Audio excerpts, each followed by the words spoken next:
नमस्कार दोस्तों, mission geography YouTube channel में आप सभी का स्वागत है।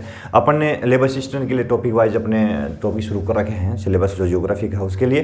तो अपन ने पृथ्वी के संदर्भ में, उसकी उत्पत्ति के संदर्भ में सारे टॉपिक देखने के बाद में आज अपन पहुंचे हैं सेल किसे कहते हैं, कितने प्रकार की होती है, क्या इनकी विशेषताएं होती है।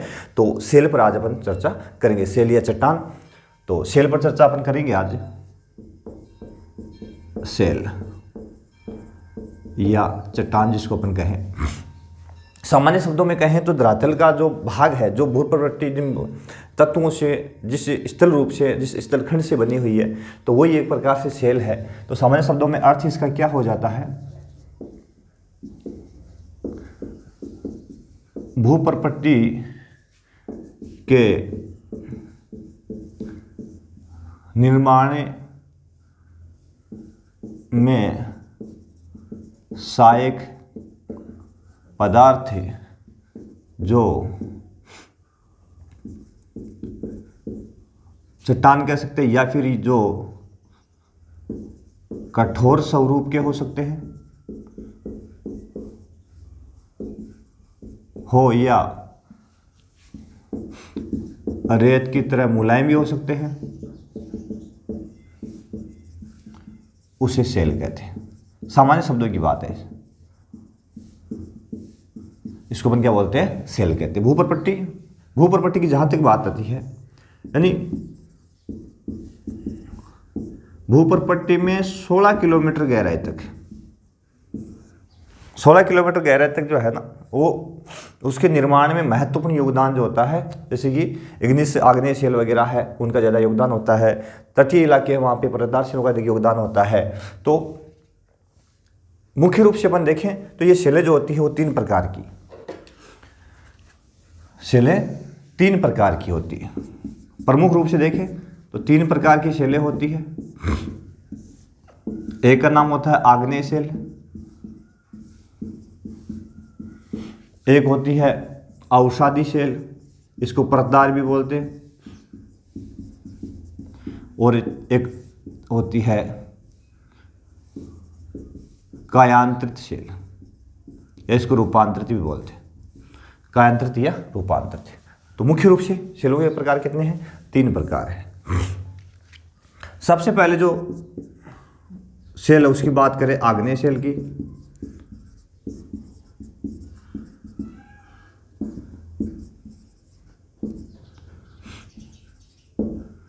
आग्नेय सेल जो है,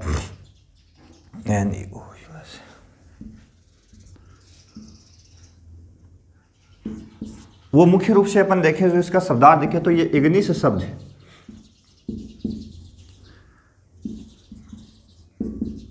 सबसे इसका नाम बना है, और इग्निस शब्द का अर्थ होता है अग्नि।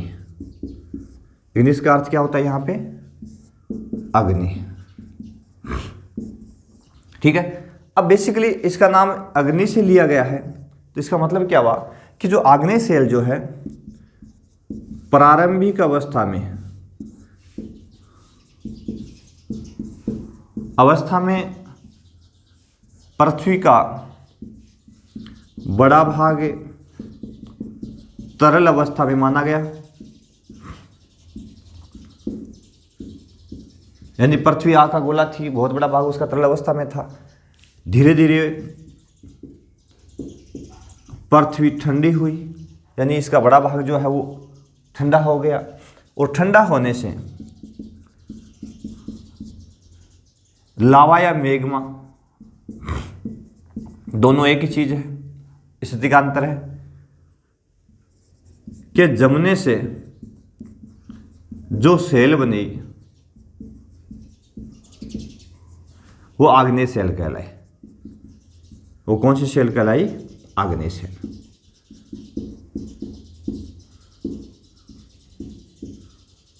और सबसे पहले यही बनी थी। सबसे पहले बनने के कारण आग्नेय सेल को प्राथमिक सेल भी कहते हैं। प्राथमिक सेल भी कहते हैं, ठीक है ना। तो यह होती है जैसे ग्रेनाइट,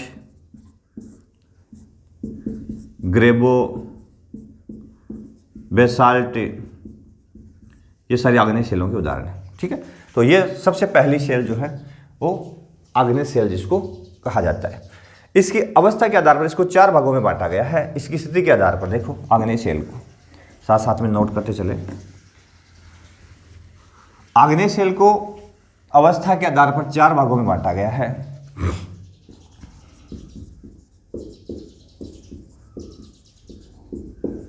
आग्नेय सेल के प्रकार,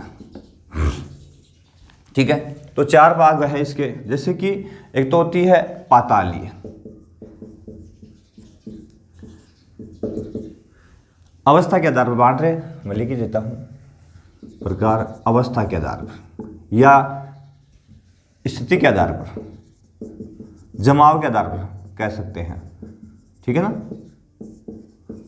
तो पहली हो गई पातालीय सेल। इसमें क्या होता है, जब लावा का जमाव, जब लावा या मैग्मा का जमा, अब देखो वो लावा यहां नहीं आएगा, क्यों नहीं आएगा, क्योंकि पाताल के अंदर, पाताल ये है तो पाताल के अंदर यदि जमा होता है तब वो मैग्मा कहलाता है। लावा और मैग्मा क्या फर्क है, ये धरातल है और इस धरातल के नीचे अपने देखा है कि ये दुर्बलता मंडल जिसमें मैग्मा का भंडार है और यहां से ऊपर निकलता है लावा, तो चारों ओर फैल जाता है, धरातल के ऊपर फैल जाता है। तो देखिए जब यहां पर है तब तो कहलाता है मैग्मा और यहां आ गया तब कहलाता है लावा। दोनों में डिफरेंस है स्थिति का। जब ये धरातल के अंदर है तब मैग्मा, अंदर जमा कहीं भी किसी सिराओं में हो जाए तो मैग्मा कहलाएगा और ऊपर आ गया तो क्या कहलाएगा, लावा कहलाएगा। ठीक है ना, तो यहां अपन क्या लिखेंगे, पातालीय सेल है, इसका मतलब इसमें वर्ड क्या आएगा, मैग्मा। जब मैग्मा का जमाव धरातल के नीचे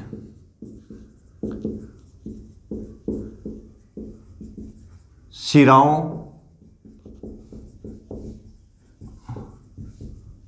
संधियों में हो जाए, में होने से निर्मित सेल क्या कहलाती है, पातालीय सेल कहलाती है। पातालीय सेल कहलाती है, पाताल के अंदर कहलाती है।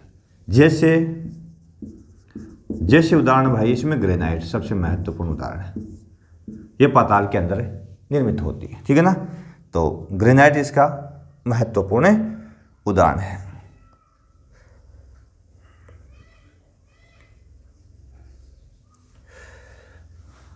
अगला है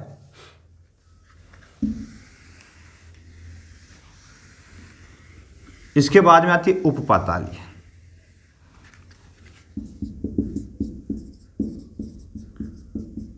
उपपातालीय,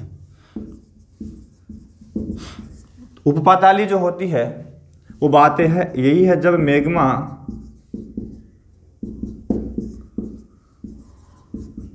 धरातल के नीचे जमा हो जाए परंतु पातालीय सेल के ऊपर जमा हो। ठीक है ना भाई, पातालीय ग्रेनाइट तो काफी गहराई में होती है, उसके ऊपर जमा हो तो निर्मित सेल कौन सी होती है, उपपातालीय सेल होती है। उपपातालीय सेल कहलाती है। इंग्लिश वर्ड इसका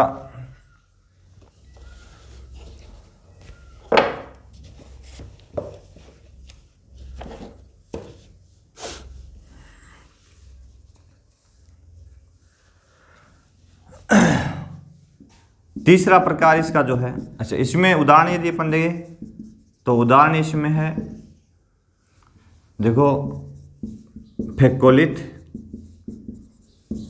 बेथोलिथ, सिल, डाइक, सीट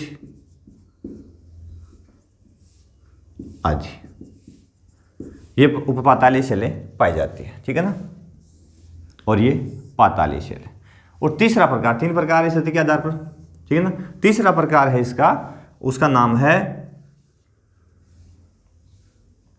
धरातल के ऊपर पाई जाने वाली सेल।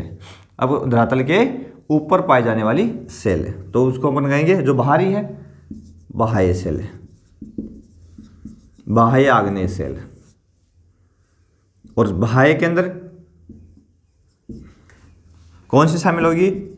जो सेलें धरातल के ऊपर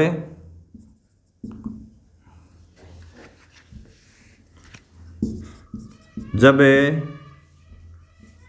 लावा का जमाव, अब लावा लिखा है मैंने, धरातल के ऊपर आकर हो जाता है, ठीक है ना, तो उससे निर्मित सेल कौन सी होती है? बाह्य सेल कहलाती है।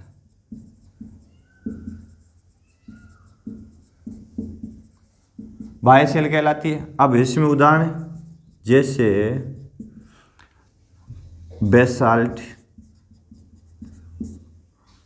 बेसाल्ट जो होता है, लावा जब लिक्विड ज़्यादा होता है तो धरातल के ऊपर निकल कर ज्वालामुखी उद्गार के समय और काफ़ी दूरी तक फैल जाता है, फ्लो कर जाता है काफ़ी लंबी दूरी तक। यदि वो टाइट होता तो वहीं निक्षेप हो जाता उसका, लेकिन जब वो लिक्विड होता है तो काफ़ी दूर तक चला जाता है। तो उस तरह का जमाव जो होता है उसको बोलते हैं बेसाल्ट जमाव, ठीक है ना। ये इसका महत्वपूर्ण उदाहरण है, यानी बेसाल्ट जो होता है ये इसका महत्वपूर्ण उदाहरण होता है। एक वर्ड और है इसका उदाहरण, एक का नाम ग्रेबो, ठीक है ना, ये भी इसी का उदाहरण है। ग्रेबो और बेसाल्ट है वो बाह्य सेल के उदाहरण। तो ये 3 प्रकार हो गए, किसके आधार पर? स्थिति के आधार पर, ठीक है ना। और अब देखें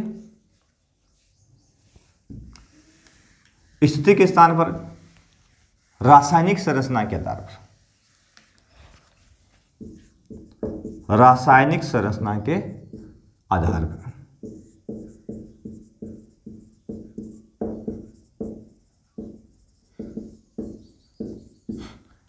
यानी किन तत्वों से इसका निर्माण हुआ है उसके बेस पे यदि अपन देखें रासायनिक संरचना के आधार पर।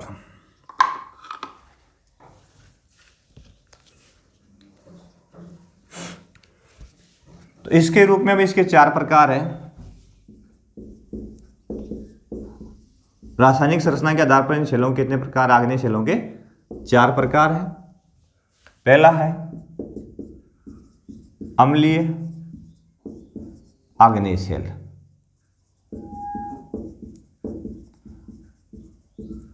अम्लीय आग्नेय सेल एसिडिक जो होती है, ठीक है ना, एसिडिक। तो इसमें क्या होता है, जब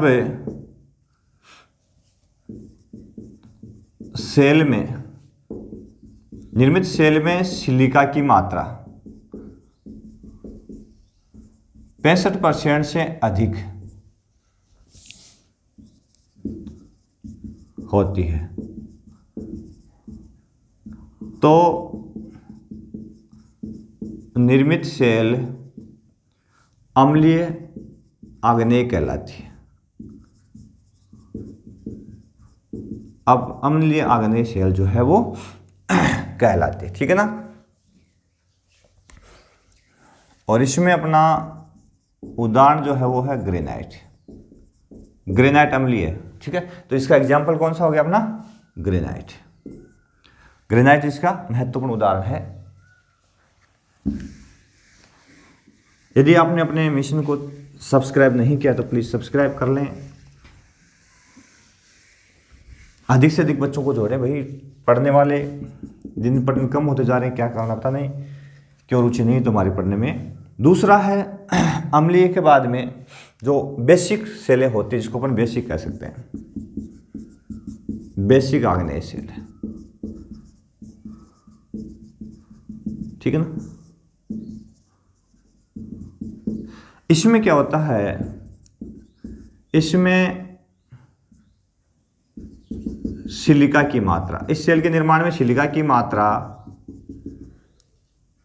45 से 65% तक पाई जाती है। 45 से 65% तक पाई जाती है। बेसिक, इसको पैठिक भी बोलते हैं, पैठिक भी है, तक पाई जाती है। 45 से 65%। उदाहरण में ग्रेबो इसका महत्वपूर्ण उदाहरण है, ठीक है ना। ग्रेबो इसका महत्वपूर्ण उदाहरण है। बेसाल्ट दोनों इसके उदाहरण है, ग्रेबो और बेसाल्ट, ठीक है। तो ग्रेबो ये बेसिक यानी सेलें पाई जाती है, इसमें सिलिका की मात्रा कितनी है भाई, 45% से 65% के बीच में पाई जाती है, ठीक।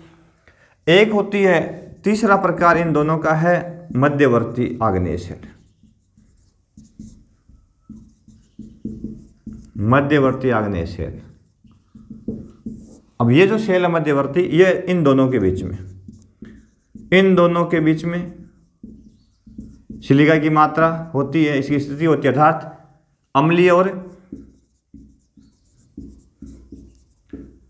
पैठिक के मध्य, ठीक है ना। इन दोनों के बीच मध्य यानी अम्लीय और पैठिक सेल के बीच में जो सिलिका की मात्रा होती है, तो उनके मध्यवर्ती सेल होती है, तो इनके मध्यवर्ती होने के कारण इसको मध्यवर्ती सेल कहा जाता है, ठीक है ना। तो इसमें जो उदाहरण आता है वो आता है रायोलाइट।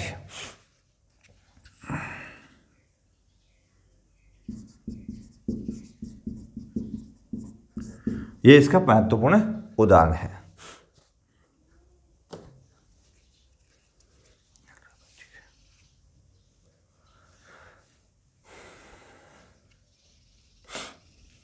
अगला है भाई इसमें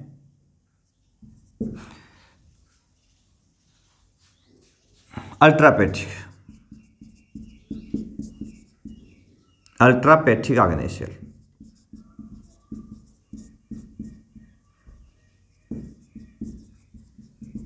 अब इसमें अल्ट्रापैठिक आग्नेय सेल है, तो यहां पर या इस सेल में,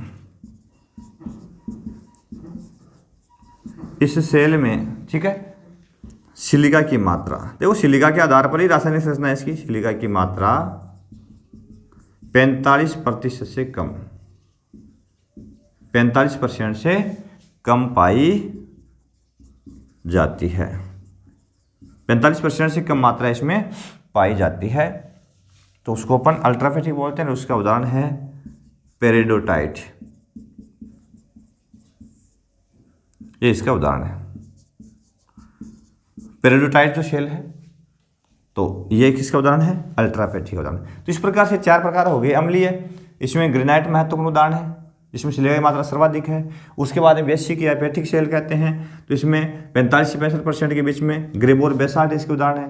तो अम्लीय और जो पैठिक है दोनों के बीच में उदाहरण ग्रेनाइट, ग्रेबो और बेसाल्ट, ये तीनों उदाहरण है। मध्यवर्ती में चले जाएंगे तो दोनों के बीच में है तो डायोलाइट है, और अंत में अल्ट्रापैठिक है तो उसमें पेरिडोटाइट है, ठीक है ना।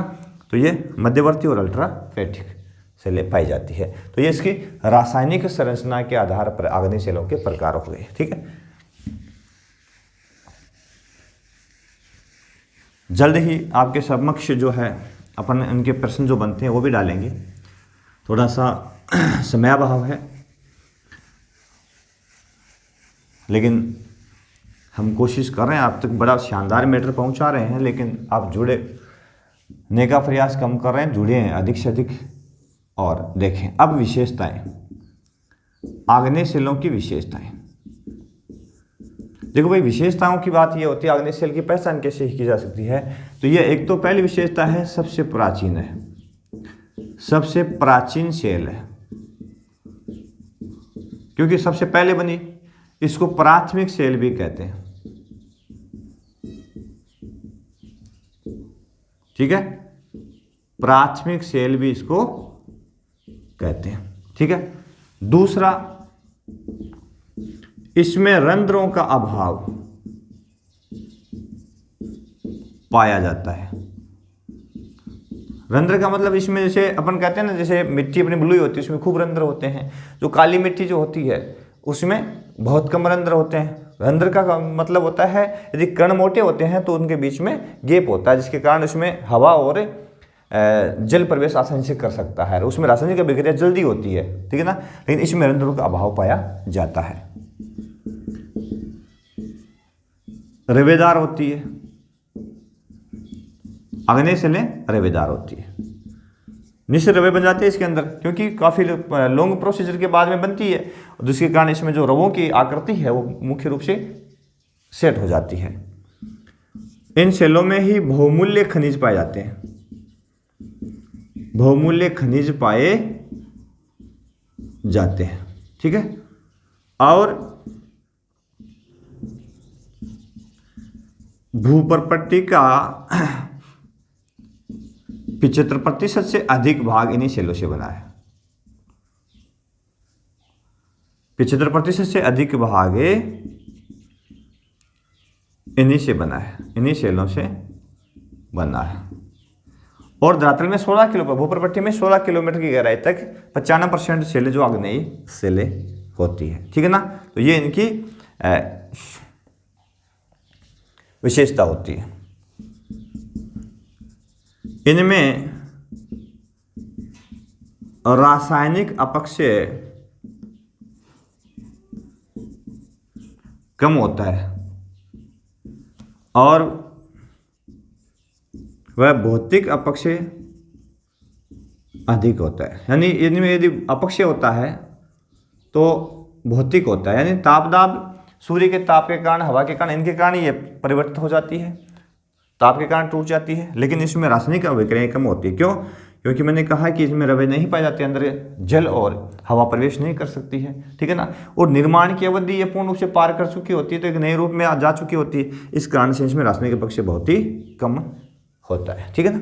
तो ये इनकी विशेषता पाई जाती है। इस तरह की जहाँ विशेषताएं हैं तो वो कौन सी सेलें होती है? आग्नेय सेलें होती है।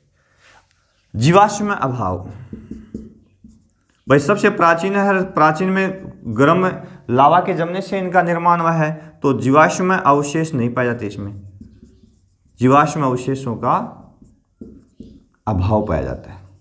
बिल्कुल होगा ही, क्योंकि इसमें जीव कहाँ से रहेंगे? प्रारंभिक जो सिलिका थी वो पिघली हुई पृथ्वी की जो अवस्था थी, जो मेघमा था, जो लावा था, उसके जमने से इसका निर्माण हुआ है, तो जीवावशेष इसमें नहीं पाए जाते हैं, ठीक है ना। तो जीवावशेषों का इसमें पूर्ण रूप से अभाव पाया जाता है। तो ये थी आग्नेय सेल। अगले क्लास में अपन बात करेंगे अवसादी सेलों, परतदार सेलों की, सेडिमेंट्री सेल की बात करेंगे विस्तार से। तब तक के लिए आप देखें हमारा मिशन ज्योग्राफी यूट्यूब चैनल। यदि आपने अपने चैनल को सब्सक्राइब अभी तक नहीं किया है तो प्लीज़ सब्सक्राइब कर लें, एक दूसरे को शेयर करें, फॉलो करें, अधिक से अधिक लोगों तक पहुंचाएं। बहुत बहुत धन्यवाद। देखते रहे हमारा मिशन ज्योग्राफी यूट्यूब चैनल।